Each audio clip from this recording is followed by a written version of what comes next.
Processus électoral en République démocratique du Congo, comment éviter les escalades pendant ce temps? Nous n'avons que ce pays, nous devons protéger ce pays par tous les moyens, faire tout pour que le pays ne puisse pas s'embraser, ça n'arrivera pas. Mais les élections ont été certainement dominées par des prophéties. Bien avant, il y a eu des prophéties, des prophéties sur lesquelles Dieu me fait voir. Je ne sais pas si... Guilla, vous avez la vidéo de Francis Joël Tatou. Si vous l'avez, essayez même de télécharger là-bas. Vous allez la retrouver. Et puis, de pasteur Roland Dallot, il y a beaucoup de gens qui ont prophétisé est-ce qu'il y aura élection ou pas. Mais nous allons essayer d'analyser cette thématique avec l'homme de Dieu, Jethro Mbaya. Bienvenue. Merci, monsieur Jean-David. Il y a eu élection, enfin. Moi, je savais qu'il y aurait élection. Vous saviez? Je savais. Dieu vous avait dit? Non, Dieu ne m'avait rien dit. Mais comme observateur, comme Congolais, je voyais et je savais que le gouvernement actuel, le président de la République ainsi que son gouvernement, avait tout intérêt d'organiser les élections dans les délais. Et quand on est Congolais, il faut connaître un peu l'histoire du pays. Il n'y a pas longtemps, Joseph Kabila, lors de son premier mandat, à la fin de son premier mandat, il avait organisé les élections dans les délais. Parce qu'il savait qu'il pouvait encore briguer un autre mandat. C'était à la fin de son deuxième mandat qu'il y a eu des prolongations, des glissements. Et je savais que l'histoire est une continuelle répétition. Donc Félix Tshisekedi, à la fin de son premier mandat, il va déployer toutes les énergies possibles pour organiser les élections dans les délais. Et donc, quand on est un observateur averti, on n'a pas besoin de consulter Dieu pour comprendre ces choses. Alors maintenant, pour les pasteurs qui ont dit qu'il n'y aura pas élection, j'ai suivi il y a 3 ou 4 prophètes. Oui. Dieu me fait voir dans mon esprit qu'il n'y aura pas élection cette année. Il y a aussi une autre qui dit que Dieu me fait voir, il n'y a pas... Donc, trop de messages prophétiques. Oui. Vous savez, ça doit enseigner, ça doit interpeller les gens. Aujourd'hui, il faut que le pasteur comprenne que Dieu n'est pas camarade de quelqu'un. Donc Dieu n'est pas une machine qu'on peut manipuler comme on veut. Et c'est très dangereux de parler au nom de Dieu si Dieu ne vous a pas envoyé. Il y a une punition là-dessus. C'est trop dangereux. C'est trop dangereux. Mais c'est Dieu. Non, mais les gens pensent peut-être que ça passe comme ça. Le Seigneur finira par punir, parce qu'il dit dans sa parole qu'il est un Dieu qui garde rancune. Donc moi je demanderai à tous ces gens-là, ce sont des personnes que je respecte beaucoup, qui font un travail remarquable ici, mais là ils ont tapé à côté, et c'est vrai que ça ne remet pas en cause leur ministère. Hein, quelqu'un peut commettre une faute comme ça ne remet pas en cause. En plus, oui, mais ce qu'ils doivent faire, mais parce que je les exige, j'exige. Ils ont répété 3 fois. Oui. Il y a l'autre là qui dit 3 fois, tu me fais 3 fois, donc il insiste. Ça veut dire tout simplement que Dieu ne lui avait pas parlé. Donc, ce qu'ils doivent faire pour garder leur dignité, c'est de présenter des excuses publiques. Des excuses? Oui, mais il faut se repentir. Vous savez, le problème de Dieu, ce n'est pas que l'homme a péché. Mais le problème de Dieu, c'est que l'homme ne veut pas se repentir de son péché. Et tout celui qui ne se repent pas de son péché est un orgueilleux, est un méchant, est un hautain. Donc ce qu'ils doivent faire, notre frère, le prophète Francis, parce que je suivais sa vidéo, je l'ai suivi et resuivi, il a confirmé, Dieu lui avait dit qu'il n'y aurait pas élection cette année. Donc comme il y a eu élection, il n'a qu'à dire pardon au peuple de Dieu, parce qu'on ne blague pas avec l'œuvre de Dieu. Il gardera au moins sa crédibilité. Ne pas se repentir, c'est de l'orgueil et c'est se mettre hors même de la volonté de Dieu, parce que Dieu résiste aux orgueilleux. Et il y a aussi l'apôtre Roland Dallot, qui est une personne respectable. Mais pour Roland Dallot, il a dit que c'était dans une prière et qu'ils avaient le temps de prier pour ça, pour que ça ne puisse pas se réaliser. La mort d'une haute personnalité, ils étaient en prière, ils ont prié pour ça. Chez Hollande, ils ont prié pour ça. C'est que Dieu a exaucé leur prière. Moi, je ne sais pas si c'est que moi j'ai suivi, c'est autre chose. Ce que moi j'ai suivi, c'est une prédiction. Ce que moi j'ai suivi, c'était une prédiction, c'était une annonce. Avant l'année électorale, il y aura un candidat qui va mourir. Et il y a un autre qui finira sur une chaise roulante. C'était une prédiction. Ce n'était pas un combat sur lequel on devait prier pour que ça soit enlevé. C'est vrai que moi je sais que la vraie idée, la pensée prophétique, quand un prophète vient annoncer un message, il n'est pas vrai prophète si le message s'accomplit. Parce qu'il y a les gens qui ne comprennent pas. Je viens, j'ai dit que tu vas mourir ou tu feras un accident, tu connaîtras un accident. Je ne serai pas vrai prophète si tu connais l'accident. Mais je serai vrai prophète si toi tu changes de direction. Parce que l'objectif de la prophétie, c'est aider la personne à ne pas vivre ses malheurs. C'est ce que Jonas n'avait pas compris. Jonas va annoncer à Ninive que dans 3 jours, Dieu va détruire la ville, Dieu va brûler la ville. Et les gens de la ville se sont repentis, Dieu n'a pas frappé, Jonas s'est fâché. Mais on n'est pas vrai prophète parce que tu as annoncé la mort et la mort est arrivée. On est vrai prophète parce que tu as annoncé, les gens ont pris des dispositions et ils ont été épargnés. Ça, c'est vrai. Mais quand vous affirmez, vous voyez, donc quand quelqu'un vient affirmer, ça devient autre chose. Et je demanderai à tous ces serviteurs, pour leur propre crédibilité et pour la crédibilité de l'Église, de pouvoir se repentir. C'est la vie quotidienne de tous les enfants de Dieu. Vous savez, David, de la Bible, il est appelé homme selon le cœur de Dieu. Ce n'est pas que David ne commettait pas de fautes. Il a fait beaucoup de choses qui allaient à l'encontre de la parole de Dieu. Mais la force de David, c'est qu'il était prompt à se repentir. Quand on lui démontrait que là, tu as fauté, là, tu as péché, David s'est repenti. Et un homme de Dieu doit être une personne de la repentance. Vous savez pourquoi, bon, je parlais dans une manière de la révélation, pourquoi David avait pris Bathsheba comme femme? C'est parce que David avait vu Bathsheba dans l'eau. C'est-à-dire, quand Dieu te voit dans l'eau, Dieu te prend. Et être dans l'eau, c'est être dans la position de la repentance, après de se laver tous les jours. Et même Naomi, pour envoyer Ruth chez Boaz, il lui a dit, lave-toi, oins-toi, parfume-toi. Donc on ne peut pas aller auprès de Dieu si on ne se lave pas. Or, se laver aujourd'hui sur le plan spirituel, c'est se repentir. Quand on comprend que là, j'avais tapé à côté, nous ne sommes pas Jésus. Nous sommes des humains, donc ils doivent se repentir, et je les exige, passez-moi les termes, c'est pour leur propre bien et pour les biens de l'Église. Là, ils doivent se repentir. Ils doivent se repentir. C'est ça la vie d'un enfant de Dieu, la vie d'un serviteur. Mais là, est-ce que maintenant avec ça, vous ne voyez pas que ça discrédite beaucoup d'hommes de Dieu? Non, ça ne discrédite pas. Ça prouve. Ça prouve qu'il y a des personnes qui parlent d'eux-mêmes, sans parler des ils engagent Dieu. Ça prouve ça, ça démontre ça. Donc les enfants de Dieu doivent être prudents. La prophétie par excellence, c'est l'évangile. Dans l'évangile, il n'y a pas d'erreur. Mais toutes les annonces qu'on peut faire, voici, patati patata, la Bible nous recommande d'examiner. D'examiner, de prendre ce qui est bien et de rejeter ce qui est mauvais. Donc le Seigneur sait que l'homme peut avoir le Saint-Esprit, mais ses propres jugements peuvent aussi intervenir. Il peut aussi, selon ses propres... C'est comme ça que les gens doivent être prudents. Quand tu parles quelque chose, tu peux dire que je suis convaincu. Je suis convaincu que telle chose peut arriver. Ou encore, vous savez, il y a un autre élément important, la source d'inspiration. Dieu n'est pas la seule source de notre inspiration. Dieu n'est pas la seule source de notre inspiration. La nature peut nous inspirer. Les événements peuvent nous inspirer. Donc, je regarde, je vois Kadima qui est en train de tergiverser, je vois la CENI qui a des problèmes, je vois Nicolas Kazadi qui n'a pas donné l'argent à la CENI. Toutes ces choses-là peuvent devenir une source d'inspiration d'une prophétie. Quand quelqu'un voit des choses, il peut s'inspirer. Vous voyez, donc, je peux m'inspirer aussi d'une autre personne. Je vois quelqu'un en train de parler, ça m'inspire et j'annonce. Alors, il ne faut pas toujours engager Dieu dans tout ce que... Ou bien peut-être ils étaient en contact avec certains de services. Soit ils ont eu des informations auprès de certains services et ça se transforme en prophétie. Et que Dieu m'a dit. Ça c'est vraiment de la manipulation, c'est faux. Et là, vous donnez raison à ceux qui parlent et qui disent la plupart des prophètes utilisent les mains qu'il y en a. Ceux qui sont là, ils écoutent ça et là, et puis ils viennent. Et en plus, la plupart, ça se passe au niveau de caméra. C'est que quand ils viennent, d'abord, ils vous reçoivent dans leur bureau. Vous parlez de votre vie, et puis vous dites, bon, c'est bon, on va se rencontrer au culte.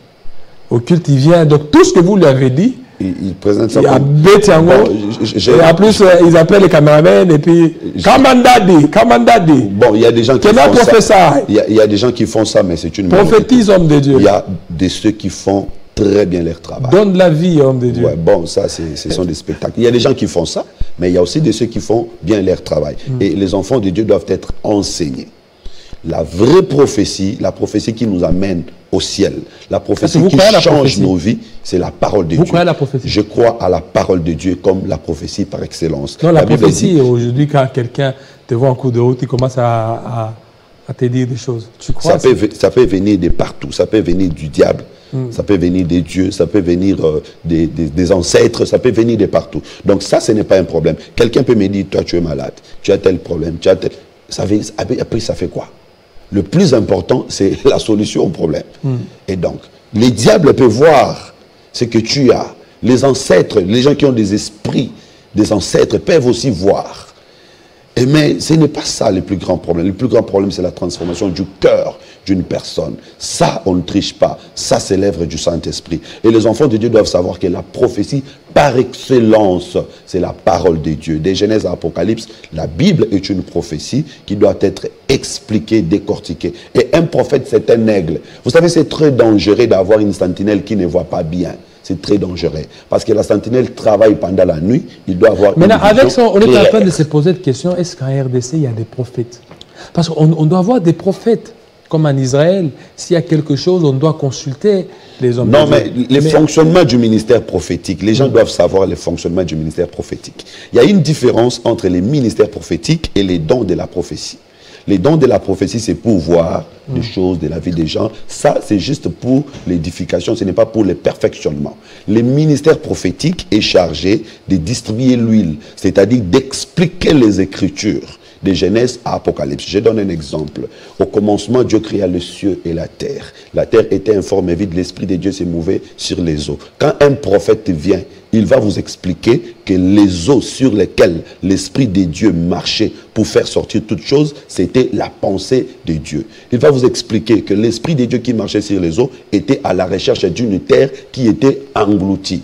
Et sur le plan prophétique, il va vous démontrer qu'Israël aujourd'hui est une terre qui est dominée par les eaux. L'Esprit de Dieu fera sortir cette terre et établira des limites. Donc le prophète n'est pas là, le prophète de la Bible, il n'est pas là pour parler des gens, il est là pour parler de peuple, pour parler de l'œuvre de Dieu dans les temps. Un prophète, c'est le spécialiste des événements et des temps. Nous avons peu de prophètes dans ces pays.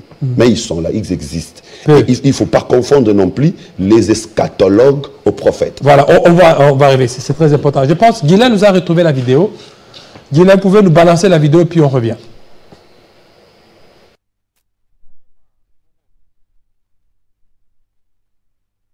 Je le dis parce que je suis prophète. Je ne le dis pas pour déranger un processus en cours. Je dis parce que le monde spirituel dirige le monde physique. Je répète ce que j'ai vu. J'ai vu que le processus est allé normal. Et un peu avant les élections, quelque chose s'est passé. On a reporté les élections.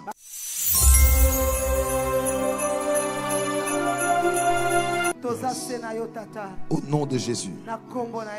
Amen. Nous allons aller nous enrôler. Et cette année, nous allons aller voter. Mais je reviens pour la 3e ou 4e fois. Je le dis parce que je suis prophète. Je ne le dis pas pour déranger un processus en cours. Je dis parce que le monde spirituel dirige le monde physique. Je répète ce que j'ai vu. J'ai vu que le processus est allé normal. Et un peu avant les élections, quelque chose s'est passé. On a reporté les élections. Dans le monde spirituel, cette année, il n'y a pas élection. Nous devons continuer à prier. Et si on peut entendre notre voix pour donner les instructions. Mais il y a comme quelque chose qui va arriver et qui fera en sorte qu'on puisse pousser les élections au-delà de la date qui était prévue.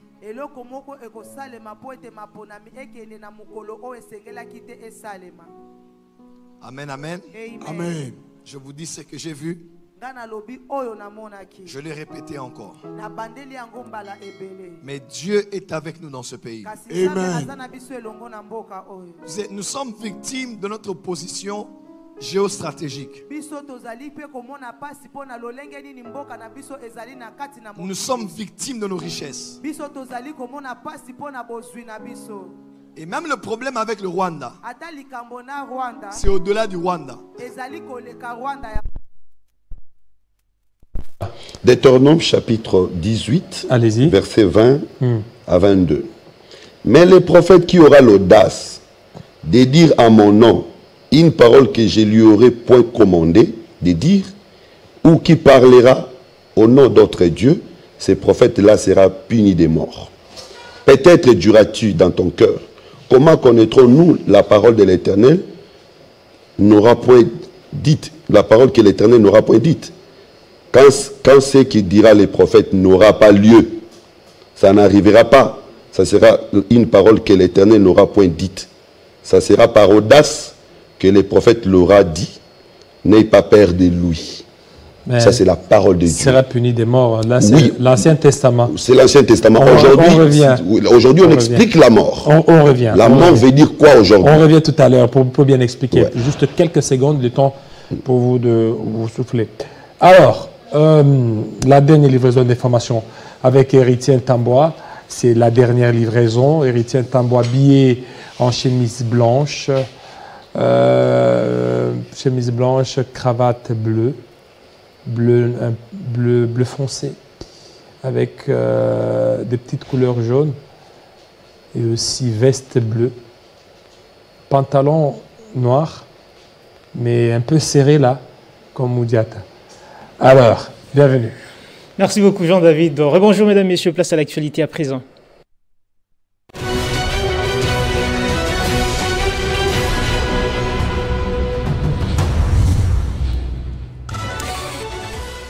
De l'actualité, le vote se poursuit ce jeudi dans les centres qui ont connu du retard hier mercredi. Le président de la CENI, Denis Kadima, rassure que toutes les mesures sont prises pour que les opérations de vote continuent sans interruption. Le candidat président de la République, Denis Mukwege, rejette la décision du président de la Commission électorale nationale indépendante de prolonger le vote au-delà du délai fixé par la Constitution du pays. Nul n'est au-dessus de la loi, a-t-il dit. Les 5 candidats présidents de la République, à savoir Martin Fayoulou, Nguema Lilo, Théodore Ngoyi, Denis Mukwege et Floribert Anzoulini, alertent sur les irrégularités observées hier mercredi lors des opérations des votes. Ils exigent la réorganisation des élections par une CENI récomposée. En dehors de nos frontières, pour finir, guerre au Proche-Orient, Israël a ordonné de nouvelles évacuations dans la plus grande ville du sud de Gaza, pendant que les efforts se poursuivent ce jeudi pour obtenir une trêve dans les territoires où le bilan a atteint désormais les 20 000 morts selon le Hamas. Ne quittez pas, mesdames, messieurs, restez avec nous. Tous ces titres et tant d'autres vous seront développés à l'édition des 13h. L'actualité reste en continu sur votre chaîne. Retrouvez toute l'actualité en continu sur www.tele50.cd. Voilà, merci. Voilà, on revient. Il y a même les gens qui ont... Il y a le pasteur Mbouya, Joseph Mbouya. Il dit que vous êtes sage et puis il me dit de vous demander si vous pouvez lui passer votre numéro. C'est un bon papa. Pasteur Joseph Mbouya, un papa très calme. Les gens qui gardent vraiment la sainte doctrine. Merci à vous. Faites passer des choses comme ça. Le frère qui parle là, il a raison. Que Dieu le bénisse. Voilà. Bon, donc la Bible est claire. Deutéronome chapitre 18, verset 20. Quand quelqu'un dit des choses et que Dieu... Alors j'étais en train de dire que lui, c'est... on parle de qui soit puni des morts, ça c'est l'Ancien Testament. Oui, dans la Nouvelle Alliance, il y a plusieurs formes de mort. La mort, c'est un retranchement.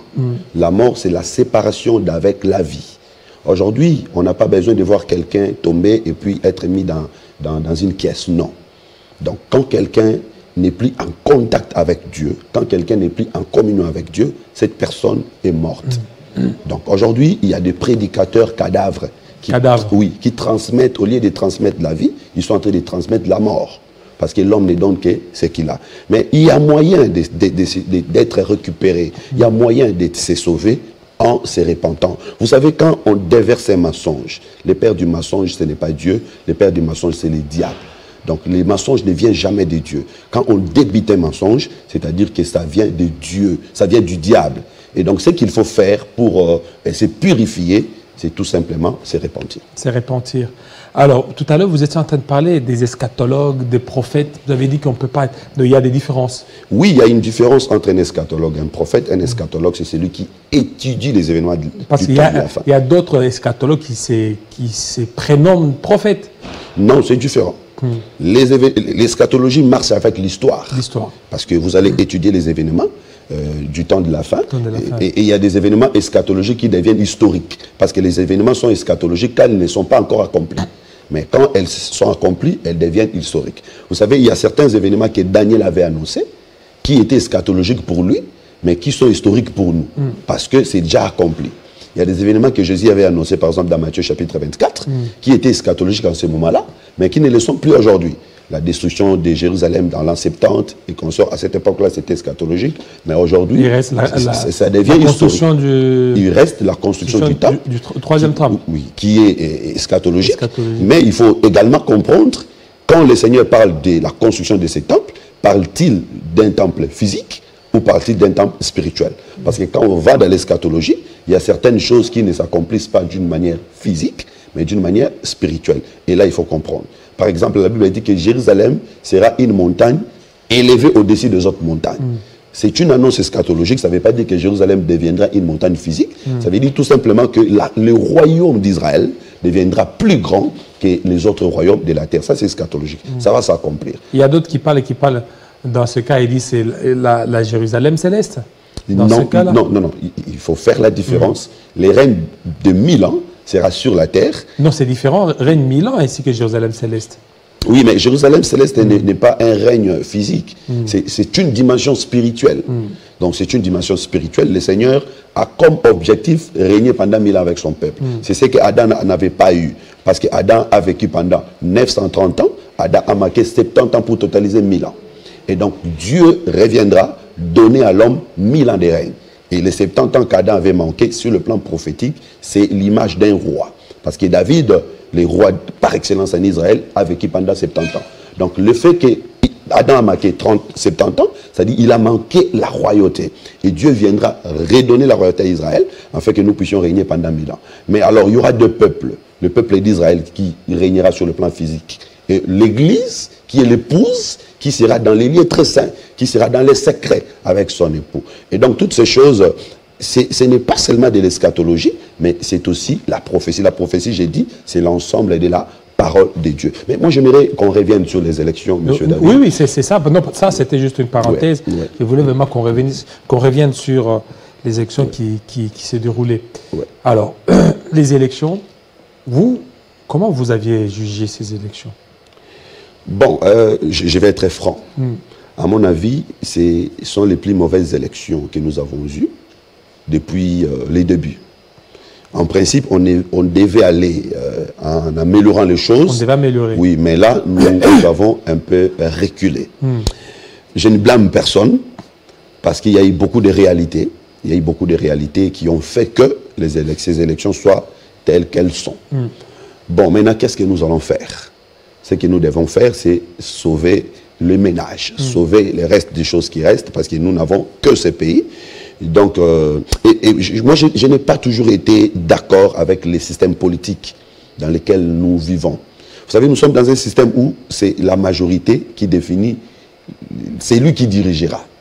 Mais la majorité n'a pas toujours raison. Soyons rationnels. Et si la majorité choisissait la mauvaise personne? Donc la majorité n'a pas toujours raison. C'est comme ça, moi j'ai dit, la meilleure élection, c'est l'élection de Dieu. Regardez au temps de Pilate et Jésus et Barabbas. La majorité avait choisi Barabbas. La foule n'a pas un cœur. La foule n'a pas l'intelligence. C'est comme ça, moi, j'ai toujours demandé à mon peuple de sortir de la foule pour réfléchir. Et aujourd'hui, les politiciens trafiquent même des images. Vous voyez quelqu'un qui va, il dit, « ça qui plaît ». Donc, mais tous ceux qui viennent participer dans des meetings, ils ne viennent pas parce qu'ils vous aiment. Il y a des gens qui viennent parce qu'ils ne vous aiment pas, pour voir ce que vous allez dire et pour pouvoir avoir des choses sur lesquelles ils vont vous critiquer. Et donc, on ne doit pas toujours s'accrocher à la foule, on ne doit pas toujours s'accrocher à la foule. Pour vous, il ne faut pas qu'il y ait cette majorité-là. Il faut quoi pour élire ou pour avoir un dirigeant? Déjà, il faut comprendre d'abord que la majorité n'a pas toujours raison. Il faut qu'on comprenne comme ça. Ce n'est pas parce que la majorité a élu une telle personne que cette personne-là est la personne. Et dans ce cas, vous rejoignez encore, puisqu'on parle d'église, on parle aussi de... Il y a encore un autre pasteur qui a dit que Dieu lui a révélé que c'est lui qui sera président. Mais qu'il devienne. C'est lui qui sera président. Et qu'il devienne. Le numéro 16, Ngala, s'il dit qu'il devienne. C'est lui qui sera donc... Là, il y a votre majorité, oui ou non, c'est lui. Qu'il devienne. Dieu va l'imposer. Qu'il devienne. On est là, on attend. Okay. C'est pas important. Donc, la vraie élection, c'est l'élection de Dieu. Et maintenant, je vais aussi, parce que c'est un constat que je fais, les élections étaient achetables. Achetables? Oui, donc les voix étaient achetables. Donc les candidats députés, comme les candidats présidents, distribuaient de l'argent. Ici, j'interpelle mon peuple. Vous savez, nous avons toujours dit que RDC battait Kamoto Kabolanda Moudam. Mais il y a des gens qui ont déjà bouffé leur part. Quand un député vient, il vous donne 5 000, il vous donne 10 000. Vous avez reçu votre part pour les 5 ans à venir. Donc vous n'aurez plus rien à réclamer. Et ce sont les politiciens qui ont amené ça. C'est un grand politicien de ces pays qui avait dit est-ce que ça, c'est une leçon qu'un papa peut donner à ses enfants? Est-ce que ça, c'est une leçon qu'un leader peut donner? Non. Ils viennent et je bouffe et puis on a voté. C'est pas droit. C'est pas juste. Nous devons rester dans la justice. Je crois que les autorités sont des éducateurs. Les premiers éducateurs sont des autorités. Ils doivent nous éduquer dans leur manière de se comporter. Et même dans... C'est comme ça que nous avons aujourd'hui des fumières des chambres au Parlement. Nous avons aujourd'hui des gens qui insultent les gens. Parfois, c'est regrettable. On ne peut pas désigner des médiocres pour nous représenter. Les gens qui doivent nous représenter doivent être les meilleurs d'entre nous. Et donc, ça, ce n'était pas un bon conseil. Ça, c'est abrutir le peuple. C'est... Même si on a faim, on doit atteindre les niveaux des ascétiques.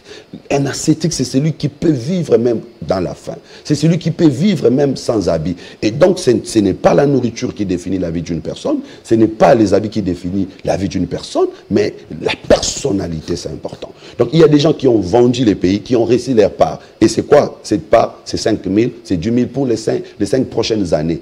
Sur le plan spirituel, quand vous allez même crier à Dieu, vous avez bouffé pour Vagno Kolabino pendant 5 ans. Donc, je demanderai à mon peuple prochainement, quand quelqu'un vient, si son discours ne vous plaît pas, ne le votez pas, tout simplement. Donc, quand vous prenez son argent et que vous ne le votez pas, donc c'est de l'escroquerie aussi. C'est de l'escroquerie. Vous l'avez escroqué. Vous l'avez escroqué. Et ils savent comment il se débrouille pour passer. Même si vous ne le votez pas, il va se débrouiller pour passer. Et finalement, il va vous maltraiter. C'est comme ça, ils sont dans l'Assemblée nationale. J'ai appris qu'on aurait fait partir un ministre par des Libanais. Ils ont donné l'argent aux députés pour que les députés fassent partir un ministre. Vous voyez, ils sont en train de récupérer l'argent qu'ils avaient dépensé lors de la campagne. Les choses ne devraient pas se passer comme ça. Et c'est à nous, l'Église, c'est à nous, les pasteurs, de montrer au peuple. C'est que les pasteurs aussi ont failli. Les pasteurs ont failli. J'ai vu des pasteurs qui ont introduit. J'ai vu un pasteur habiller les protocoles effigie d'un candidat président de la République. Les protocoles, les chantres, tout. C'est diabolique. Mais en fait, lorsque vous leur posez des questions, ils disent que non, c'est un frère de l'Église. Non, mais attendez. C'est un frère de l'Église, on veut le soutenir. Attendez. La Bible dit, l'Église, c'est une nation sainte. L'Église, c'est toute une nation. C'est un État dont le chef, c'est Dieu. Et les ministres dans cet État sont les ministres de la parole. Vous ne pouvez pas aller faire vos élections dans l'ambassade de Congo-Brazza ici. Impossible. Les élections sont en RDC. Vous n'entrez pas là-bas pour faire vos élections. Même si cette ambassade se trouve dans les territoires congolais. Mais cet espace-là, c'est déjà un autre pays. De la même manière, les gens doivent considérer l'Église. Quand on est dans l'Église, on est dans un autre pays. On ne peut pas ramener les élections du Congo dans l'Église. Il faut respecter l'Église. Donc, si vous avez des frères qui ont postulé, ils n'ont pas postulé pour devenir... Ils ne sont pas candidats aux élections dans l'église, parce qu'à l'église, il n'y a pas d'élection. Il n'y a que Dieu qui choisit à l'église. Donc, ils sont candidats pour les élections de la RDC, qu'on fasse ces élections en dehors. Pas dans l'église. Pas dans l'église. Mais... On peut soutenir un frère. On peut soutenir une sœur. On peut le faire. Mais on ne le fait pas dans l'église. On peut le faire dans des petites réunions. Ils montent même à la chair aussi. Non, mais on n'a pas besoin de ça. Ben, on peut prier pour quelqu'un. On peut prier. On n'a pas besoin de quelqu'un vienne nous convaincre. À la chair, c'est pour écouter la parole de Dieu. Oui, il y a même d'autres à la chair qui transforment leur chair en des campagnes, en des mouvements de campagne. Ça, c'est diabolique. C'est diabolique. Ça, c'est diabolique. Il faut faire très attention avec la politique. La politique de ce monde ne marche pas avec la parole de Dieu. Les choses, je vous ai déjà donné cet exemple. Ici, ce sont les gens qui élisent. Mais dans l'église, c'est Dieu qui choisit. Et je vais peut-être parler du règne d'Adonija et de Salomon. David était devenu roi, c'est comme ça que nous avons vécu aujourd'hui. David, à la fin de sa royauté, devait choisir qui va régner après lui. Et il y avait un de ses enfants qui était turbulent, Adonija, qui est allé, qui a rassemblé les gens, qui a même corrompu les grands de David. Il a rassemblé la foule, il s'est établi roi lui-même. Mais il y avait aussi Salomon. Salomon était resté à côté de David, il était calme.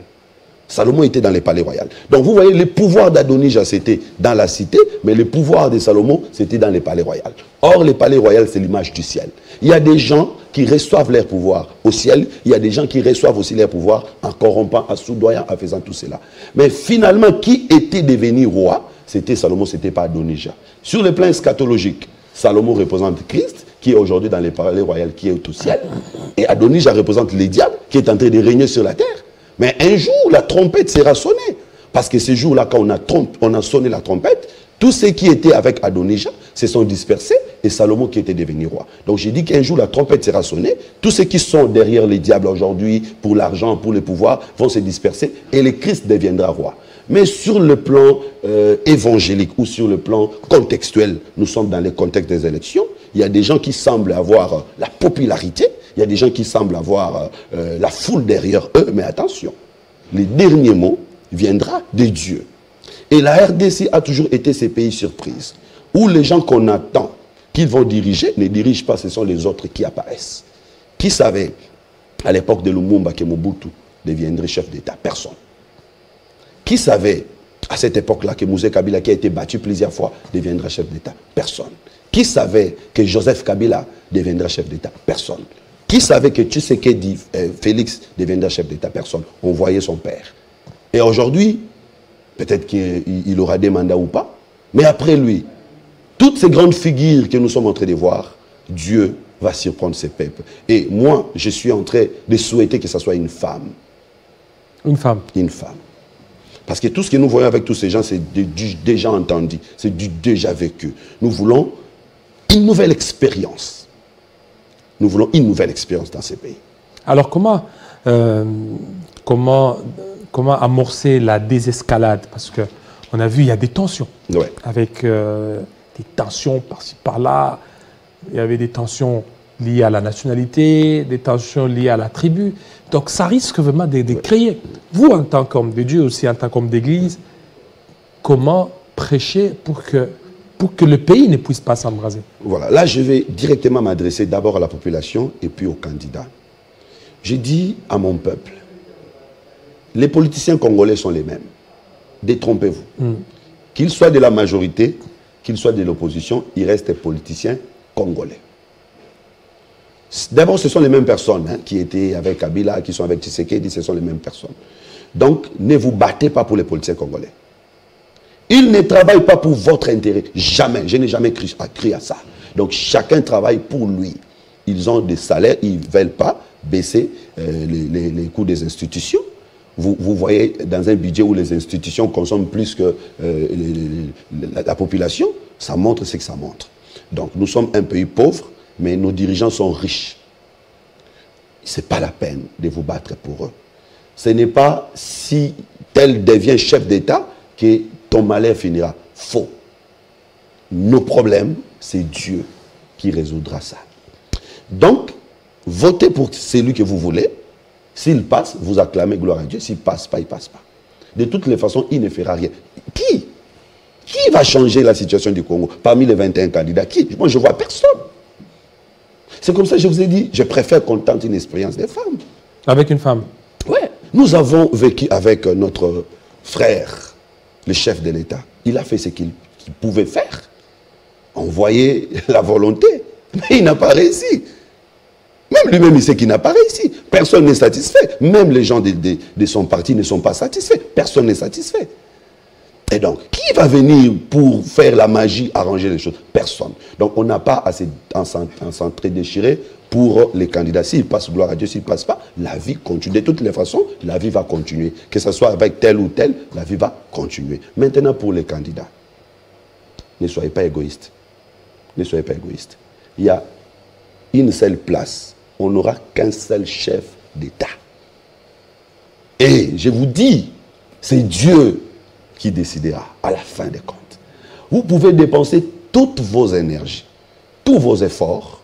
La dernière décision viendra de Dieu. Je sais et je retiens toujours cette écriture qui dit « Toute autorité vient de Dieu ». Même le diable n'est pas diable par sa propre force. C'est Dieu. C'est Dieu qui l'a établi. C'est Dieu qui lui a donné une mission. C'est Dieu qui a limité ses capacités. Donc, s'il arrivait qu'on vous proclamait, gloire à Dieu, si on ne vous proclame pas, ne faites pas de désordre, parce que peut-être que c'est vous qui allez être là, l'autre aussi allait réagir de la sorte. Donc, respectons les pays, respectons les institutions, et nous n'avons que le Congo. Respectons le Congo. De toute façon, ça va vite. 5 ans, ce n'est pas beaucoup. C'est pas beaucoup. C'est pas beaucoup. 2028. 2028 arrivera. Et je préfère que celui qui va travailler cette fois-ci, qu'il prenne le temps de travailler dans l'agriculture, la sécurité du pays, qu'il ne soit pas trop politique, mais qu'il soit vraiment technique pour l'intérêt. Et comment l'Église compte soutenir celui qui viendra? L'Église travaille beaucoup. L'Église travaille dans la prédication. Les enseignements que nous donnons, c'est de l'éthique, c'est des morales. Les enseignements que nous donnons, c'est pour arranger l'homme congolais. L'Église soutient les tissus sociaux. La parole de Dieu, quoique nous n'avons pas encore réussi à transformer réellement l'homme congolais, mais la parole de Dieu aide ce peuple à rester paisible, aide ces peuples à rester honnêtes. Donc l'Église travaille dans ce sens. L'Église prie aussi. Il y a des gens qui ne savent pas l'importance de la prière dans ces pays. L'Église prie et nos prières font que tous les plans, tous les complots du diable puissent échouer. Et l'Église doit aussi donner des conseils. L'Église doit être véridique. L'Église doit rester stricte. L'Église doit rester sévère à l'égard des politiciens. Quand quelqu'un va à côté, on lui dit, monsieur, vous êtes allé à côté, mais avec la sagesse de Nathan. Parce que quand Nathan allait pour parler à David sur la femme d'Iri, il a utilisé une sagesse. Donc l'Église doit rester là pour parler, pour conseiller, pour prier et pour prêcher. Voilà le rôle de l'Église. L'Église ne doit pas s'y mixer, s'ingérer. L'Église n'est pas autorité de l'État. Non, il y a séparation. Mais contrairement à ce qu'on a vu avec l'RSC divisé en deux, El de Dokamba, El Ejiba Mapia. Non, mais vous savez, quand on parle de ça, c'est comme si on veut minimiser l'Église. Les catholiques sont divisés, personne n'en parle. Oui, mais oui, les catholiques sont divisés, personne n'en parle. Il y a orthodoxe, il y a anglican. Oui, c'est l'ancienne appellation. Voilà. Actuellement, il faut que l'Église, comme l'Église des réveils, devrait être un véritable modèle. Non, mais non. Ça, ce sont les administrations. L'Église n'est pas divisée. L'Église reste l'Église, tout tourne autour de la parole de Dieu. Ce sont des administrations, ce sont des différences sur le plan administratif. Et ces gens-là sont sortis d'une société. Les sociologues ne me contrediront pas. Ils sont sortis d'une société. Donc ce que nous voyons là, c'est les reflets de notre société. C'est comme ça avec les politiciens, c'est comme ça avec les musiciens. Ce sont des gens qui sont sortis du Congo. C'est la culture congolaise. Mais l'Église en soi n'est pas divisée. Les administrations sont divisées, l'Église n'est pas divisée. Je crois qu'ils finiront par... Vous êtes de quelle tendance? Je ne suis pas dans ces choses-là. Je ne suis pas de l'Église des réveils, moi. J'ai toujours dit... Et vous êtes de quelle tendance? Je suis des assemblées des saints. Assemblée des saints de la RDC, nous disons que l'Église de Christ n'a jamais connu de sommeil. De sommeil. L'Église de Christ n'a jamais connu de sommeil pour se réveiller. L'Église de Christ a toujours été en éveil jusqu'à l'enlèvement. C'est la lampe du chandelier qui brille depuis la nuit jusqu'au matin. Donc, depuis que l'Esprit était descendu le jour de la Pentecôte, il y a des gens qui tombent, mais les solides fondements du Christ restaient debout. Et il y a assemblée des saints partout dans le monde. Nous ne dormons pas. Nous restons debout. Que les gens des sommeils qui se réveillent, somnolent encore, qu'ils se réveillent encore, somnolent encore, ça n'engage pas l'Église. C'est une administration particulière, c'est une asbelle. Ils peuvent faire ce qu'ils veulent. L'Église continue sa marche. Et je demande à tous les enfants de Dieu de ne pas céder à ça, de ne pas dire que voilà l'Église. Ça, ce n'est pas l'Église. Ce sont des administrations et ils ont des intérêts particuliers. Nous ne nous accrochons pas à ça. Voilà, merci beaucoup. Ah, j'ai beaucoup des réactions, mais je ne saurais pas quand même tout les dire. Hein, beaucoup de réactions des gens. Beaucoup. Okay, bonjour mon frère, Lobby à solo. Ok, merci. Voilà, il y a un téléspectateur, Guillaume Ulungangoy, qui nous suit à partir de la Côte d'Ivoire. Il dit, il vous donne 5 sur 5, c'est ce que vous avez dit, vous avez totalement raison. Merci. Voilà. Je vais peut-être lancer un petit message. Oui, alors. C'est dimanche, ça sera le 24 décembre. Vous fêtez aussi Noël? Non, je ne fête pas Noël. Pourquoi? Mais je condamne pas ceux qui fêtent ça. Vous ne condamnez pas? Je ne condamne pas ceux qui fêtent ça. Moi, je ne fête pas. Ça peut faire objet d'une émission. Oui. Je ne fête pas parce que ce n'est pas invitez-moi. Ce n'est pas une fête chrétienne. Donc, c'est une fête romaine. C'est une fête païenne. Donc, je ne fête pas. Et pourquoi vous ne condamnez pas ceux qui fêtent? Je ne condamne pas parce qu'ils sont en train de célébrer Christ à la place du Dieu soleil. C'est comme ça que je ne condamne pas. Mais les gens... Oui, mais ça c'est un Dieu soleil. Pourquoi prendre seulement la date du Dieu soleil célébré? Bon, et ils célèbrent Christ. Oui, mais c'est déguisé. Voilà. C'est pourquoi... Alors, il faut le condamner. Non, je ne condamne pas. Parce qu'ils sont ignorants. Les jours où ils comprendront, ils vont abandonner ça. Il faut condamner. Au lieu de condamner, je préfère que vous me donnez le temps d'expliquer. Les jours où vous allez me donner le temps d'expliquer, je vais expliquer. Et c'est eux-mêmes qui auront cette condamnation à eux. Donc, je préfère pas condamner. Parce que si je condamne quelqu'un, il ne va plus m'écouter. Les jours où j'amènerai l'explication. Donc, je vais plutôt amener l'explication. Et c'est cette explication. Noël, ce sera le lundi prochain. C'est le lundi prochain. Alors donc, je vais essayer de vous contacter dimanche soir pour voir. Oui, voilà. Pour vous recevoir dans les après-midi. Effectivement, je serai là. Alors, dimanche 24, nous avons un culte. J'aimerais particulièrement inviter tous les candidats. Candidat président de la République, candidat député national, provincial. Ils viennent donc faire quoi? Parce qu'eux, ils disent, non, on devait aller là-bas avant les élections, mais les élections, c'est... Non, mais qu'ils viennent. Okay. Nous allons prier, il y aura un message pour eux. Nous allons prier. Ce message va aider celui qui va gagner à bien faire son travail et celui qui va perdre à ne pas tomber dans la dépression. C'est un message que Dieu nous a donné pour ces gens-là. Vous avez dépensé de l'énergie. Chaque candidat. Oui, vous avez dépensé de l'énergie, vous avez dépensé de l'argent. Ce n'est pas facile. Et donc, nous pensons qu'il ne faut pas vous soutenir seulement avant les élections, même après les élections. Nous devons vous soutenir d'une manière ou d'une autre. Que vous gagnez ou pas. C'est comme ça que je vous invite. Dimanche 24 à 9h juste, Assemblée des Saints de la RDC, avenue Sécurité numéro 15 bis, quartier Kaouka, commune de Kalamo, référence école de navigation. Pasteur, je suis là, tout le monde me connaît. Venez, nous allons vous aider au moyen d'un message et au moyen de la prière. Et je crois que la grâce de Dieu sera sur vous. Vous allez avoir la paix. Voilà, merci beaucoup. Alors, le message est lancé. Tous les candidats, présidents, candidats... Et tous les enfants de Dieu, bien sûr. Tous les enfants de Dieu, vous êtes les bienvenus. Alors, ça n'est fini. Rubrique Joyeux anniversaire. Quant à nous, on se part tout à l'heure. L'édition Journal à langue, la grande édition à 13h, Kouba Bourans et Chigegre Kabouya. Je ne sais pas s'il est portant, s'il n'est pas bien portant, quelqu'un d'autre sera là. Mais on se voit le soir pour Kinshasa Direct. Restez branchés sur Télé 50. À très bientôt. Aujourd'hui c'est ton jour, happy birthday. Tout le monde à la maison, happy birthday. Avec moi nous fêtons, happy birthday. C'est maintenant ton moment, happy birthday. Aujourd'hui c'est ton jour, happy birthday. Tout le monde à la maison, happy birthday. Woo, woo, woo, woo. Happy birthday. Woo. Aujourd'hui c'est ton jour, happy birthday. Tout le monde à la maison, happy birthday. Avec moi nous fêtons, happy birthday. C'est maintenant ton moment, happy birthday. Aujourd'hui c'est ton jour, happy birthday. maison.